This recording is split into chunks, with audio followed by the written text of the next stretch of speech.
Hello बच्चों, क्या हाल चाल? ठीक ठाक। आज हम वेक्टर को रिप्रेजेंट करने का एक और तरीका पढ़ेंगे जिसमें कहते हैं graphical representation of vectors. Graphically vector को हम कैसे रिप्रेजेंट कर सकते हैं? वेक्टर को ग्राफ के ऊपर रिप्रेजेंट करने के लिए आपको पहले वेक्टर की सिंपल सी डेफिनेशन एक दफ़ा फिर रिवाइज करनी होगी। वेक्टर जो होते हैं हमारे पास, उसमें दो चीज़ें हमें चाहिए होती है, मैग्नीट्यूड और डायरेक्शन।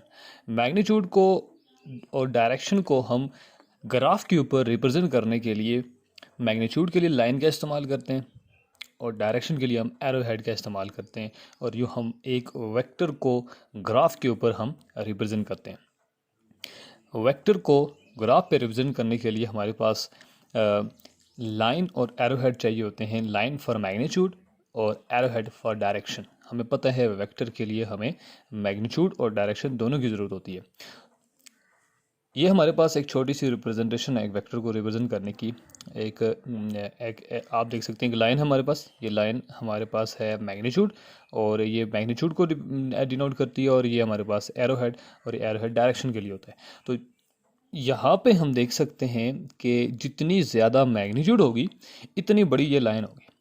जितनी ज़्यादा मैग्नीट्यूड होगी इतनी बड़ी ये लाइन होगी। ये लाइन की लेंथ जो है इतनी ज़्यादा होगी। ये मैग्नीट्यूड के ऊपर डिपेंड करती है, वेक्टर की मैग्नीट्यूड पर। और उसके बाद ये एरो हेड जो होता है ये डायरेक्शन पर डिपेंड करता है कि आपने उसकी डायरेक्शन क्या रखनी है। अगर आपके पास फोर्स एक वेक्टर क्वांटिटी है, उस फोर्स को फोर्स की हम बात करें अगर, तो फोर्स को हम देखते हैं, फोर्स एक वेक्टर क्वांटिटी है, तो फोर्स किसी भी ऑब्जेक्ट के ऊपर लगाई जाती है। अगर हम देखते हैं यहाँ पे एक छोटा सा बॉक्स ये ले लेते हैं अगर हम, तो ये बॉक्स जो है इसके ऊपर हमने फोर्स लगाई है। ये फोर्स हमने लगाई हुई है, लेट्स सपोज हमने वेस्ट की तरफ लगाई हुई है, वेस्ट की तरफ हमने फोर्स लगाई हुई है। तो हमारे पास ये जो एरो हेड होगा ये वेस्ट की डायरेक्शन में ड्रॉ किया जाएगा। हमारे पास डायमेंशंस के लिए हम यूज़ करते हैं, डायरेक्शन के लिए हम यूज़ करते हैं east, west, north and south. तो यहाँ पे हमारे पास ये जो फोर्स लग रही है ये बॉक्स के ऊपर वेस्ट की तरफ अगर लग रही है, तो हमारे पास ग्राफ के ऊपर ये चीज़ कुछ वेस्ट की तरफ इस तरह से डिनोट की जाएगी, ऐसे। तो ये जो लाइन होगी यहाँ पे कितनी बड़ी लाइन होगी ये मैग्नीट्यूड पर डिपेंड करता है, और ये जो डायरेक्शन है, ये एरो हेड जो है ये डायरेक्शन पर डिपेंड करता है कि डायरेक्शन आपने क्या रखनी है, फोर्स किस तरफ लगानी है किसी बॉक्स के ऊपर, किसी भी चीज़ के ऊपर। अब हम देखते हैं कि जी एक वेक्टर को रिप्रेजेंट कैसे किया जाता है, मेथड्स क्या है एक वेक्टर को ग्राफ के ऊपर। एक कोई भी वेक्टर है, फोर्स है, डिस्प्लेसमेंट है, वेलोसिटी है, पोजीशन है, कोई भी वेक्टर है हमारे पास, उसको ग्राफ के ऊपर आप कैसे रिप्रेजेंट कर सकते हैं।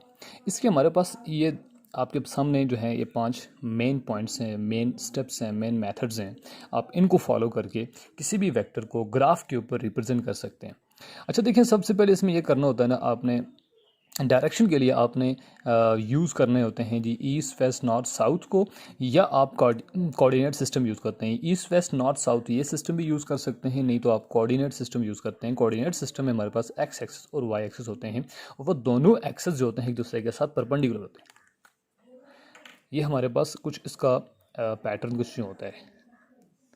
यहाँ पे हमारे पास ईस्ट, वेस्ट, नॉर्थ, साउथ हो सकते हैं, या ये हम इस तरह से भी कह सकते हैं कि ये हमारे पास कुछ यूँ हो कि ये एक्स एक्सिस हो, पूरी की पूरी लाइन एक्स एक्सिस की, और ये वर्टिकल लाइन जो हमारे पास ये वाई एक्सिस की हो। तो ये ऊपर वाली साइड पॉजिटिव साइड होती है, नीचे नेगेटिव साइड होती है। ये राइट साइड हमारे पास पॉजिटिव होती है और लेफ़्ट नेगेटिव होती है। और ये हमारे पास ये वाला सिस्टम कहलाता है, ये एक्स एक्सिस वाई एक्सिस वाला सिस्टम हमारे पास कोऑर्डिनेट सिस्टम कहलाता है। और इस तरह से हमारे पास ये वाला सिस्टम दूसरा ईस्ट, वेस्ट, नॉर्थ, इसको हमने सबसे पहले ड्रा करना होता है एक पेज के ऊपर, एक ग्राफ पेपर के ऊपर। ग्राफ पेपर हमारे पास होता है छोटा सा, उसके ऊपर स्क्वायर बॉक्सेस बने होते हैं। वो आप यूज़ कर सकते हैं, नहीं तो आप प्लेन पेज के ऊपर भी यूज़ कर सकते हैं, जैसे भी। उसके बाद आपने जिस वेक्टर को आपने वहाँ पे ड्रा करना है उसके लिए आप एक स्केल सेलेक्ट करते हैं। स्केल का मतलब ये है कि फ़र्ज़ करते हैं आप फोर्स लगा रहे हैं 5 न्यूटन की। अब स्केल आपने क्यों सेलेक्ट करना है ग्राफ के ऊपर? क्योंकि हमने लाइन ड्रा करनी होती है। लाइन के लिए हमारे पास स्केल का इस्तेमाल किया जाता है, और स्केल के ऊपर 5 न्यूटन नहीं होता।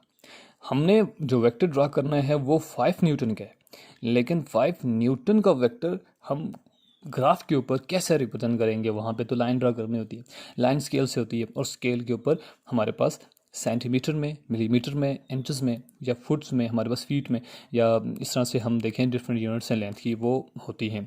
स्केल हमारे पास जो होता है जो एक सिंपल ज्योमेट्री में जो स्केल हमारे पास होता है उसमें सेंटीमीटर या मिलीमीटर में वैल्यूज़ होती हैं, लिखी होती हैं, उसके ऊपर मार्किंग होती है। तो वो 5 न्यूटन का हम कैसे स्केल से रिप्रेजेंट करेंगे, ये काम हमारे पास ये सेकंड स्टेप होता है। इसमें हम सेलेक्ट करते हैं सूटेबल स्केल। इसमें हम यूँ करते हैं कि हम सेलेक्ट करते हैं स्केल को कुछ यूँ कि हम मान लेते हैं कि जो हमारे पास जो स्केल के ऊपर 1 सेंटीमीटर है वो हमारे पास 5 न्यूटन है।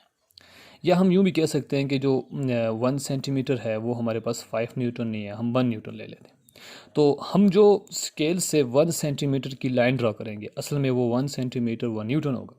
ये होता है सूटेबल स्केल सेलेक्ट करना। हम अगर फ़र्ज़ करते हैं 5 न्यूटन की बात करेंगे यहाँ पे, तो हमारे पास तो 5 न्यूटन हमें चाहिए, तो यहाँ पे 1 न्यूटन 1 सेंटीमीटर है, तो 5 न्यूटन 5 सेंटीमीटर हो जाएगा। तो यहाँ हम फिर जो लाइन ड्रा करेंगे ग्राफ के ऊपर, वो लाइन हमारे पास इस ग्राफ के ऊपर इस सिस्टम के अंदर जो भी लाइन ड्रा करेंगे हम, वो 5 सेंटीमीटर की ड्रा करेंगे, तो वो 5 न्यूटन ही होगा हमारे पास। ये होता है हमारे पास सेकंड स्टेप। हम इसमें जो सूटेबल स्केल सेलेक्ट करते। इसके बाद हमारे पास जो काम होता है, तीसरा स्टेप जो होता है, हमने लाइन को ड्रा करना होता है, और वो लाइन हम जो ड्रा करते हैं वो हम वेक्टर की डायरेक्शन में ड्रा करते हैं। पैरेलल का मतलब है जिस डायरेक्शन में वेक्टर है उसी डायरेक्शन में लाइन को भी आप ड्रा करें पेज के ऊपर। जिस डायरेक्शन में वेक्टर है उसी डायरेक्शन में लाइन ड्रा करनी होती है। जिस डायरेक्शन में 5 न्यूटन फोर्स लग रही है उसी डायरेक्शन में हम 5 सेंटीमीटर की लाइन ड्रा करते हैं इसके ऊपर। ये हमारे पास होता है थर्ड स्टेप, इसमें लाइन को ड्रा कर दिया जाता है। उसके बाद हम लाइन को जब ड्रा करते हैं, हम उस लाइन को कट करते हैं equal to magnitude of vector. ये स्टेप जो है कुछ ये होता है कि हम अगर स्केल को जब हमने सूटेबल स्केल को जब हमने सेलेक्ट किया था, हमने 1 सेंटीमीटर को 1 न्यूटन मान लिया था, हम यहाँ पे फ्री एक लाइन ड्रा कर सकते हैं parallel to the direction of vector. Free line draw कर दें हम, और उसके बाद हम कट करें लाइन को equal to magnitude of force, मतलब कि मैग्नीट्यूड ऑफ वेक्टर, और वो मैग्नीट्यूड हमारे पास है 5 न्यूटन की। तो यहाँ पे हम इस पूरी फ्री जो लाइन हमने ड्रा की हुई है, इस लाइन को हम equal to magnitude of vector हम 5 न्यूटन 5 सेंटीमीटर तक हम कट कर दें। तो यहाँ से जो आगे होगा वो हमारे काम की चीज़ नहीं होगी। तो ये हमारे पास वो लाइन होगी जो इक्वल होगी किसकी, मैग्नीट्यूड ऑफ वेक्टर के। तो कट कर दिया हमने लाइन को, वो लाइन जो हमने ड्रा कर दी थी parallel to the direction of vector. तो वहाँ पे हमने किसके, ये जो कट किया हमने, ये कट हमने इस सूटेबल स्केल के अकॉर्डिंगली हमने जो है इसको हमने कट किया।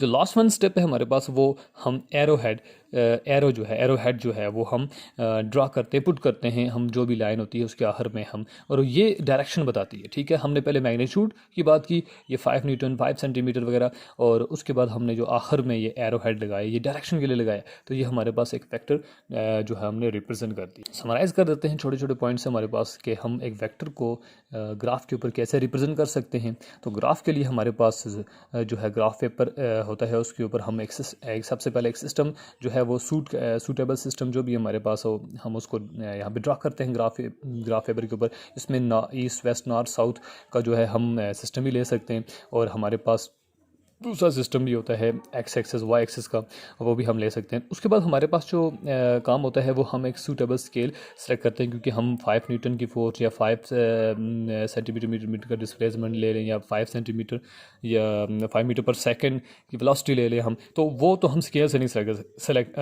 जो हम ड्रा कर सकते हैं। उसके लिए हम स्केल सेलेक्ट करते हैं, और उसमें हम मान लेते हैं कि इतने सेंटीमीटर इतने न्यूटन वगैरह। उसके बाद हम जो है स्केल को सिलेक्ट करने के बाद हम लाइन ड्रा करते हैं parallel to the direction of vector, और उसके बाद हम उस लाइन को कट करते हैं जितनी मैग्नीट्यूड होती है, और हमारे पास एक चीज़ आ जाती है मैग्नीट्यूड, और आखिर पे हम एरो हेड लगा के हम दूसरी चीज़ भी ले आते हैं, और इस तरह से डायरेक्शन भी आ जाती है। तो हमारे पास एक वेक्टर पूरे का पूरा ग्राफ के ऊपर रिप्रेजेंट हो जाता है। ये इंपॉर्टेंट लॉन्ग क्वेश्चन भी है, ये पेपर में आया हुआ है, इसको अच्छी तरीके से पढ़ लेंगे इंशाल्लाह।